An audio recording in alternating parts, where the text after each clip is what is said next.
Sur les 3 dernières années, j'ai fait plus de 100 millions de vues en cumulé sur mes différentes plateformes de contenu. Et s'il y a bien une chose que j'ai compris, c'est que le choix du sujet de base détermine facilement 50% des performances de ton contenu. Tu peux faire le meilleur contenu du monde, si tu parles de vers de terre, tu ne feras jamais 1 million de vues. Alors il existe une compétence trop sous-estimée des créateurs. Cette compétence, c'est de savoir trouver des idées de contenu, mais surtout savoir trouver les bonnes idées de contenu. Voilà pourquoi après avoir vu cette vidéo, vous saurez exactement quoi faire pour trouver des idées de contenu à fort potentiel, comment trouver la bonne idée qui fonctionne sur la bonne plateforme, et je vais surtout te livrer toutes mes petites astuces secrètes qui vont t'aider à surpasser la concurrence. Alors avant toute chose, il faut que tu comprennes qu'une bonne idée sur YouTube n'en est pas forcément une sur Instagram et vice versa. Et c'est pareil sur toutes les plateformes.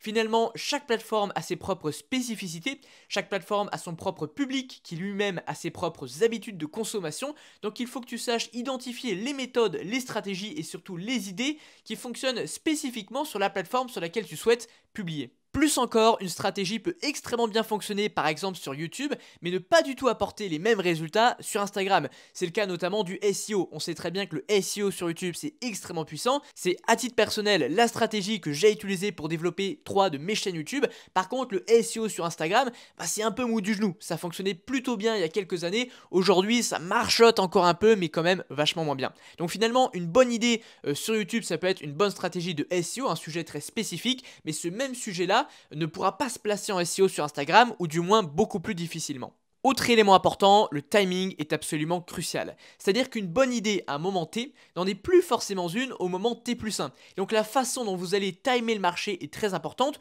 Vous devez être capable d'identifier rapidement des sujets porteurs et de les proposer suffisamment vite de sorte à ce que vous n'arriviez pas pour le dessert entre guillemets. Parce que votre sujet, s'il a été exploité par tout le marché, parce qu'on le sait aujourd'hui, l'une des meilleures stratégies, et on en reparlera pour se faire une place sur les réseaux, c'est d'analyser son marché pour refaire ce qui marche. Et donc puisque le niveau de concurrence est rude, toutes les boîtes aujourd'hui créent du contenu sur les réseaux, et bien très souvent quand il y a un concept qui est porteur, bien tout le marché va se mettre à le refaire, et donc si vous arrivez trop tard, vous aurez des résultats qui sont bien moindres. Alors effectivement, c'est pas très grave si vous n'êtes pas le premier, vous serez même très rarement le premier à proposer un concept de contenu.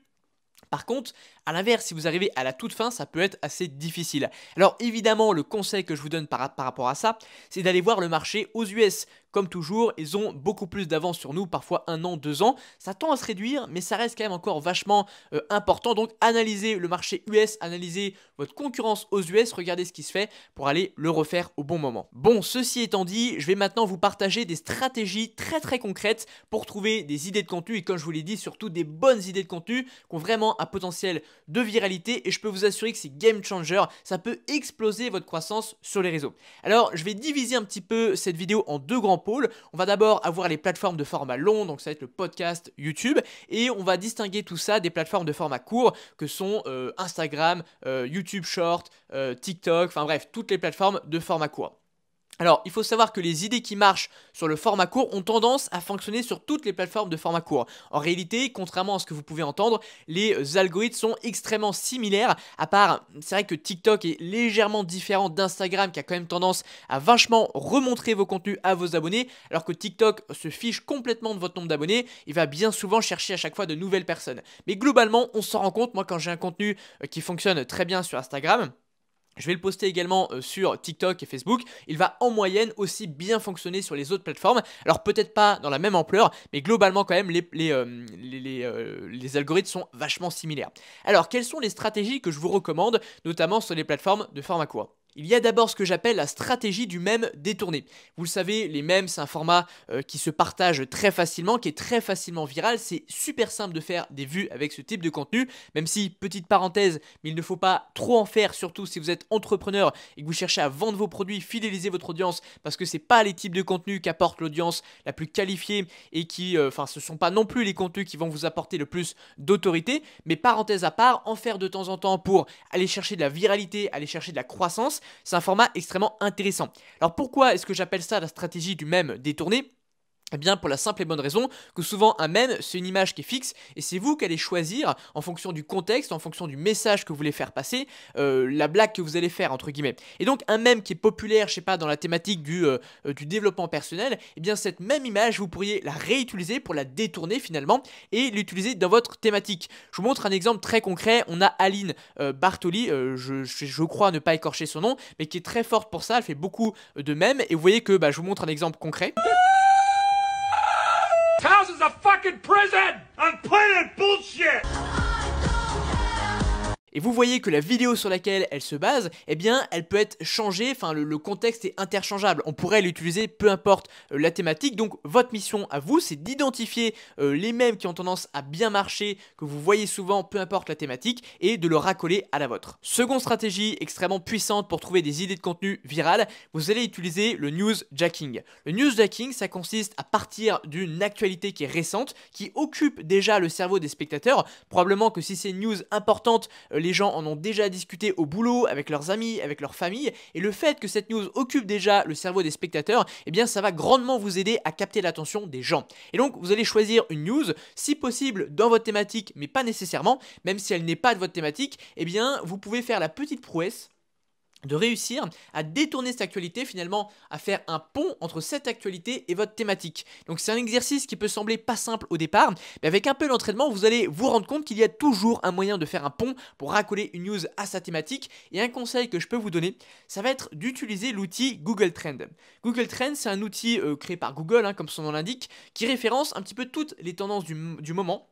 Vous avez même une section tendance des 24 dernières heures. Et vous avez même une courbe qui vous indique où on en est dans la tendance. Est-ce que la tendance commence à redescendre? Et en fait, l'outil se base sur le volume de recherche, enfin sur des mots-clés, et donc sur le volume de recherche sur Google. Donc s'il y a plein de gens qui tapent, je sais pas, Michael Jackson, eh bien peut-être que c'est aujourd'hui l'anniversaire de Michael Jackson, je dis un exemple au pif, et que vous pourriez, si vous êtes dans le milieu de la musique, eh bien faire une vidéo hommage à Michael Jackson parce que c'est son anniversaire, et en moyenne, ça fonctionnera mieux. Donc n'hésitez pas à utiliser Google Trends pour vous inspirer des sujets qui sont en lumière en ce moment et rebondir dessus. Bon, et puis troisième méthode, ça je vous en parle extrêmement souvent, c'est probablement la meilleure stratégie, la plus fiable pour réussir sur toutes les plateformes de format court. Vous allez analyser votre marché de sorte à refaire ce qui marche. Puisque cette stratégie elle a un avantage, c'est qu'elle marchera toujours. Parce que peut-être que l'année dernière, les contenus qui fonctionnaient ne sont pas les mêmes que ceux qui fonctionnent aujourd'hui, mais si vous analysez en permanence votre marché, eh bien de façon perpétuelle, vous allez évoluer avec votre marché et donc vous allez refaire tout le temps ce qui marche en ce moment. Donc vous voyez que vous suivez tout le temps les tendances naturellement et il y a un dicton qui est extrêmement vrai en création de contenu, c'est qu'il vaut mieux refaire ce qui marche plutôt que de chercher à réinventer la roue. Alors je sais que ça peut paraître contre-intuitif quand on débute, parce que souvent on s'imagine qu'il faut avoir un concept révolutionnaire encore jamais fait pour percer sur les réseaux. La réalité c'est que pas du tout. Pour des raisons que je vais pas avoir le temps de développer dans cette vidéo et c'est un sujet que j'ai déjà beaucoup évoqué sur ma chaîne. Mais voilà, refaites plutôt ce qui marche, analysez votre marché. Pareil, si possible, allez aux US parce qu'ils ont énormément d'avance sur nous.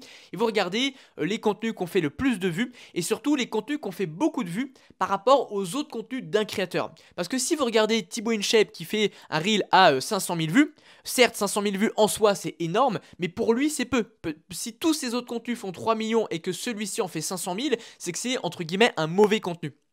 Par contre, si vous allez voir un petit créateur qui est dans les mêmes conditions que vous si possible, qui a 3000 abonnés et qui fait un Reels à 30 000 vues, 30 000 vues c'est nettement moins que 500 000, mais c'est probablement un sujet qui a beaucoup plus de potentiel pour vous. Donc voilà, analysez ce qui marche sur le marché et refaites-le, à votre sauce bien entendu, pas une copie conforme, on change l'approche, on change l'angle, on change la manière d'expliquer, la manière de raconter, voilà, vous pouvez ajouter une histoire, tout ce genre de choses. Et refaites également ce qui marche chez vous, ça on y pense peu, mais faites un petit bilan, n'ayez pas le nez dans les stats en permanence, mais une fois toutes les 2 semaines, une fois par mois, vous faites un petit bilan statistique sur les contenus que vous avez postés et vous regardez ceux qui ont mieux fonctionné que la moyenne. Et vous vous demandez comment est-ce que vous pouvez les refaire. Vous vous demandez qu'est-ce qui a bien marché. Est-ce que c'est l'accroche que je vais pouvoir réutiliser? Est-ce que c'est le sujet qui plaît beaucoup? Est-ce que je peux pas refaire ce contenu comme je vous l'ai dit en changeant l'angle, en changeant l'approche? Et donc vous refaites ce qui a marché chez vous jusqu'à ce que ça ne marche plus comme un bourrin. Alors maintenant, qu'en est-il des formats un peu plus longs, donc les vidéos YouTube, les podcasts? C'est pas tout à fait les mêmes gens qui vont regarder et puis surtout c'est pas tout à fait les mêmes stratégies.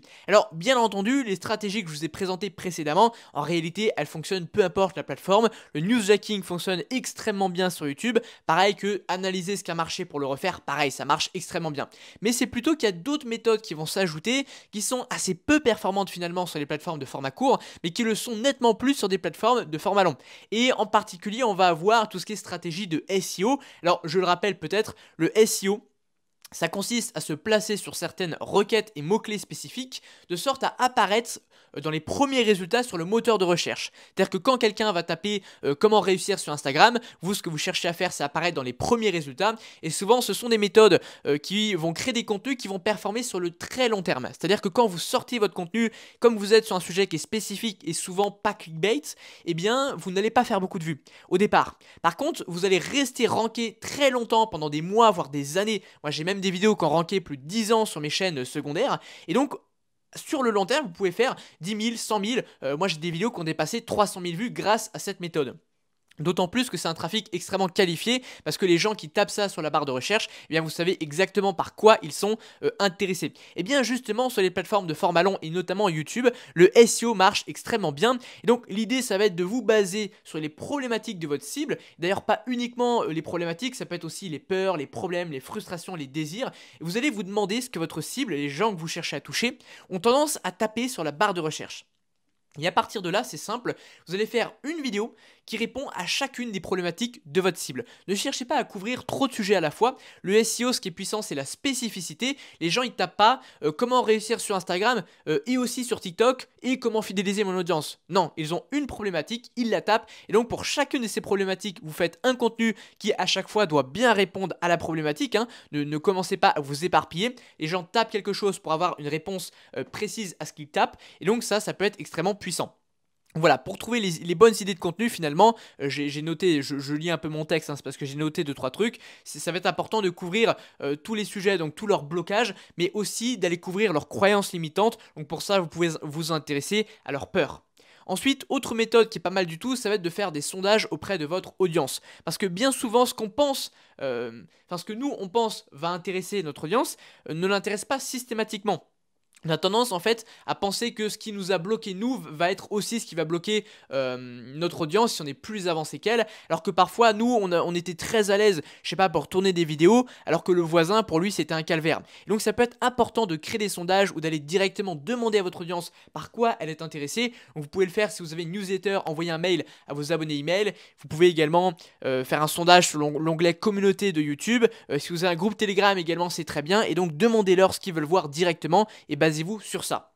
Ce qui est pas mal non plus, c'est d'aller analyser les commentaires que vous trouvez sur les contenus de vos concurrents. Donc vous prenez un concurrent qui a déjà pas mal avancé sur les réseaux, qui a une grosse communauté, et vous regardez un petit peu dans les commentaires les questions qui sont récurrentes, qui reviennent souvent, quels sont les sujets qui sont demandés, et vous vous basez pour ça, pour aller créer des contenus. Et bien souvent, s'il y a plusieurs personnes qui demandent à avoir un contenu sur un type de sujet ou qui rencontrent une problématique, eh bien c'est qu'il y a un marché inexploité, c'est-à-dire qu'il n'y a pas suffisamment de créateurs qui ont créé des contenus sur ça, et donc c'est un sujet à fort potentiel. Avant de te donner un dernier conseil extrêmement important pour ta réussite sur les réseaux, je voudrais t'offrir un petit quelque chose. C'est un document complet que j'ai réalisé pour toi, dans lequel je te partage des méthodes qui vont te permettre d'amorcer ton audience de zéro et donc de gagner tes premiers milliers d'abonnés.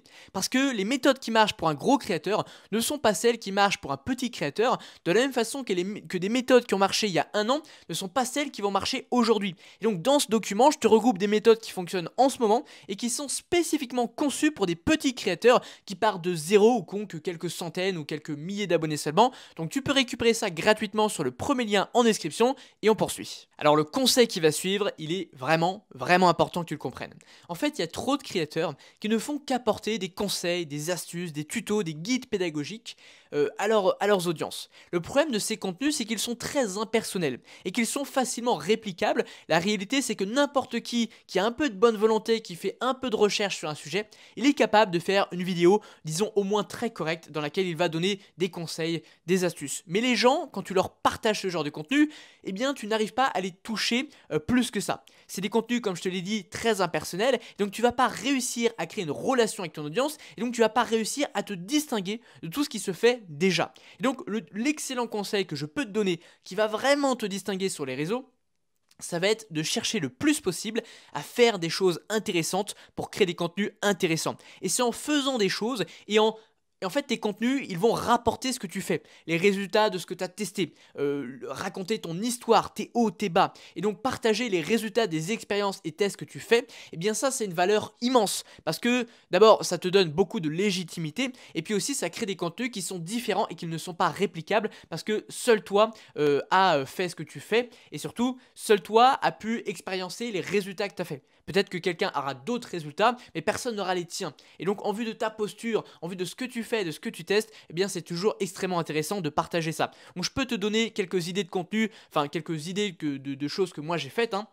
Il n'y a pas besoin de forcément aller monter l'Everest comme Inoxtag pour créer un contenu intéressant. Ça peut être des choses assez simples finalement. Je te donne des exemples. Moi, j'ai par exemple partagé la stratégie que j'ai réalisée avec mes affiliés. En gros, j'ai créé un Google Drive dans lequel je partageais plein de contenus et je disais aux gens d'aller les reposter sur leur compte Instagram.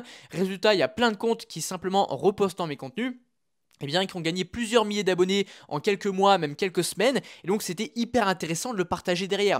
J'ai également fait une vidéo pourquoi je voyage une fois par mois. Et tu vois, la vidéo, c'est pas 5 conseils en voyage ou 5 raisons pour lesquelles il faut voyager. C'est pourquoi moi je voyage. Et moi je voyage, je vous l'ai déjà dit beaucoup de fois, mais je voyage une fois par mois. J'ai la chance d'avoir un métier qui me permet d'être extrêmement flexible et de travailler depuis les 4 coins du monde. Et donc je peux avoir l'expérience du terrain, de ce que j'ai fait, de partager mes voyages. Et pourquoi je le fais moi, quel intérêt j'y trouve moi. Donc vous voyez que c'est une grosse différence. Donc vous devez transformer vos contenus finalement du type 5 conseils pour percer sur Instagram. Et bien cette même vidéo, vous pourriez plutôt l'appeler ces 5 conseils m'ont fait percer sur Instagram. Je vous donne un autre exemple. Comment percer sur Instagram? Vous changez ça en ce que j'ai fait pour percer sur Instagram. Ça crée des contenus beaucoup moins impersonnels et donc ça a beaucoup plus de valeur. Et pour vous donner un dernier exemple de ce que j'ai pu faire comme expérience, il y a un moment où je voulais en savoir plus sur l'algorithme Instagram, sur l'algorithme TikTok en l'occurrence, pardon, pour améliorer mes formations. Et ce que j'ai fait, c'est que pendant 10 jours, j'ai posté 10 TikTok par jour. Et donc je voulais voir ce que ça allait faire, si j'allais être pénalisé par l'algorithme, est-ce que ça allait marcher, etc. Et donc j'ai fait une vidéo, j'ai posté 10 TikTok en un jour pour comprendre l'algorithme et voir ce qu'il se passe. Et bah c'est une vidéo qui a bien marché parce que c'était une expérience qui avait beaucoup de valeur. Je t'invite à présent à aller voir une autre de mes vidéos. N'hésite pas à me laisser un pouce bleu si la vidéo t'a plu, pense à t'abonner à cette chaîne et moi je te dis à la prochaine.